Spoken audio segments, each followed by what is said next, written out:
नमस्ते दर्शकों। आज हम नेपाल के पवित्र धार्मिक स्थल पशुपतिनाथ मंदिर की यात्रा पर चलते हैं। ये मंदिर भगवान शिव को समर्पित है और हिंदू धर्म में अत्यंत महत्वपूर्ण माना जाता है।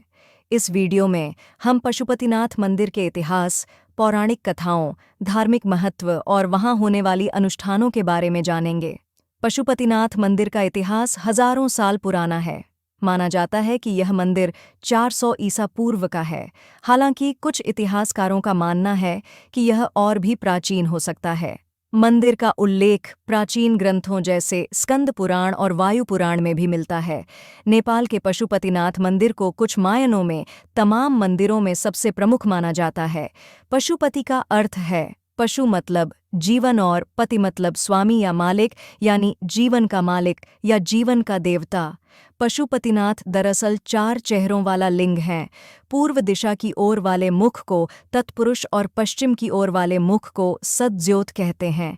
उत्तर दिशा की ओर देख रहा मुख वाम वेद है, तो दक्षिण दिशा वाले मुख को अघोरा कहते हैं।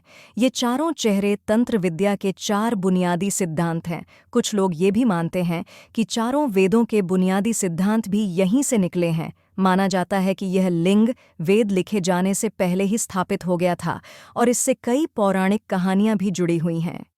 इनमें से एक कहानी इस तरह है। कुरुक्षेत्र की लड़ाई के बाद अपने ही बंधुओं की हत्या करने की वजह से पांडव बेहद दुखी थे। उन्होंने अपने भाइयों और सगे संबंधियों को मारा था। इसे गोत्रवध कहते हैं। उनको अपनी करनी का पछतावा था और वे खुद को अपराधी महसूस कर रहे थे। खुद को इस दोष से मुक्त कराने के लिए वे शिव की खोज में निकल पड़े। लेकिन शिव नहीं चाहते थे कि जो जघन्य कांड उन्होंने किया है उससे उनको इतनी आसानी से मुक्ति दे दी जाए। इसलिए पांडवों को अपने पास देखकर उन्होंने एक बैल का रूप धारण कर लिया और वहां से भागने की कोशिश करने लगे। लेकिन पांडवों को उनके भेद का पता चल गया और वे उनका पीछा करके उनको पकड़ने की कोशिश में लग गए। इस भागा दौड़ी के दौरान शिव जमीन में लुप्त हो गए और जब वह पुनः अवतरित हुए तो उनके शरीर के टुकड़े अलग अलग जगहों पर बिखर गए। नेपाल के पशुपतिनाथ में उनका मस्तक गिरा था और तभी इस मंदिर को तमाम मंदिरों में सबसे खास माना जाता है। केदारनाथ में बैल का कुबड़ गिरा था। बैल के आगे की 2 टांगें तुंगनाथ में गिरीं। ये जगह केदार के रास्ते में पड़ता है। बैल का नाभि वाला हिस्सा हिमालय के भारतीय इलाके में गिरा। इस जगह को मध्य महेश्वर कहा जाता है। ये एक बहुत ही शक्तिशाली मणिपूरक लिंग है। बैल के सींग जहां गिरे उस जगह को कल्पनाट कहते हैं। इस तरह उनके शरीर के अलग अलग टुकड़े अलग अलग जगहों पर मिले। उनके शरीर के टुकड़ों के इस तरह बिखरने का वर्णन कहीं न कहीं 7 चक्रों से जुड़ा हुआ है। इन मंदिरों को इंसानी शरीर की तरह बनाया गया था। यह एक महान प्रयोग था। इसमें तांत्रिक संभावनाओं से भरपूर इंसान का एक बड़ा शरीर बनाने की कोशिश की गई थी। पशुपतिनाथ 2 शरीरों का सिर है। एक शरीर दक्षिणी दिशा में हिमालय के भारतीय हिस्से की ओर है, दूसरा हिस्सा पश्चिमी दिशा की ओर है, जहां पूरे नेपाल को ही एक शरीर का ढांचा देने की कोशिश की गई थी। नेपाल को 5 चक्रों में बनाया गया था। इस तरह से उन्होंने नेपाल की पूरी भौगोलिक स्थिति को इस्तेमाल करते हुए एक तांत्रिक शरीर की रचना की, ताकि वहां रहने वाले सभी लोग और हर एक प्राणी एक बड़े लक्ष्य के साथ जिए। जब मैं तंत्र की बात करता हूँ तो मेरा मतलब स्वच्छंद यौन संबंधों से नहीं है। मेरा मतलब रस्मों, पूजा पाठ के तरीकों या दूसरी बातों से भी नहीं है। दरअसल मेरा मतलब जिंदगी को बनाने और मिटाने के विज्ञान से है। आप में से कियों ने कुछ तांत्रिक तस्वीरें देखी होंगी जहां तंत्र मंत्र करने वाले अपना सिर काटकर उसे हाथ में लेकर चलते हैं।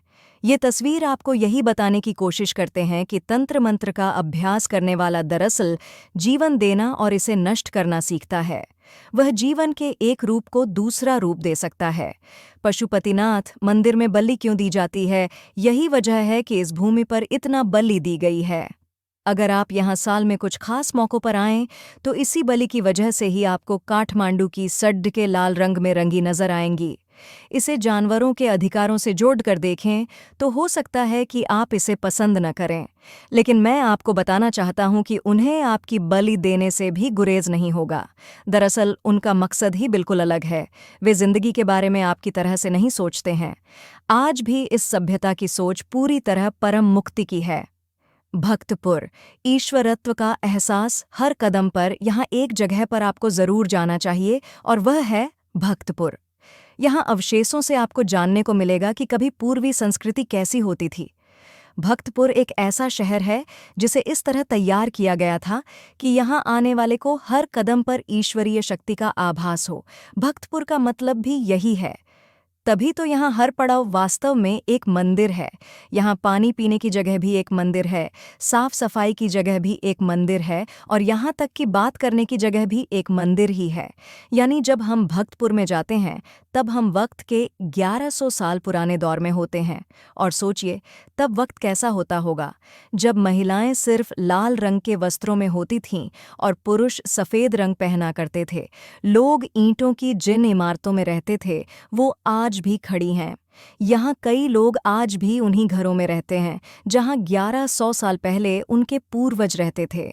हालांकि भक्तपुर अब कई तरीकों से नष्ट होने की कगार पर है, लेकिन आज भी यहाँ आने पर आपको एहसास होगा कि हजारों साल पहले के लोगों में कैसा जबरदस्त सौंदर्य बोध था। किसी भी चीज़ को सिर्फ खूबसूरती देने में कितनी मेहनत की थी उन लोगों ने। लेकिन आज कंक्रीट की आधुनिक इमारतों, बेतरतीब से लगे साइन बोर्ड, प्लास्टिक की बोतलों और प्लास्टिक से बने दूसरे सामानों का ढेर देखकर और भक्तपुर की पतली गलियों से शोर मचाते व धुआं उगलते वाहनों को गुजरते देखकर तो लगता है कि हम पावन व पवित्र से भ्रष्ट व अपवित्र की ओर जा रहे हैं। महज भौतिक सुख सुविधाओं की ओर ध्यान न देकर आध्यात्मिकता और मानव चेतना को समर्पित करते हुए किसी देश को बनाने की कल्पना पूरे विश्व में अनूठी है। ऐसा करने वाले देश शायद तिब्बत और नेपाल ही हैं। कब खुलता है मंदिर? ये मंदिर प्रत्येक दिन प्रातः 4 बजे से रात्रि 9 बजे तक खुला रहता है। केवल दोपहर के समय और साढ़े 5 बजे मंदिर के पट बंद कर दिए जाते हैं। मंदिर में जाने का सबसे उत्तम समय सुबह सुबह जल्दी और देर शाम का होता है। पूरे मंदिर परिसर का भ्रमण करने के लिए 90 से 120 मिनट का समय लगता है। मंदिर दर्शन की मान्यता। पशुपतिनाथ मंदिर के संबंध में यह मान्यता है कि जो भी व्यक्ति इस स्थान के दर्शन करता है उसे किसी भी जन्म में फिर कभी पशु योनि प्राप्त नहीं होती है। हालांकि शर्त यह है कि पहले शिवलिंग के पहले नंदी के दर्शन ना करे।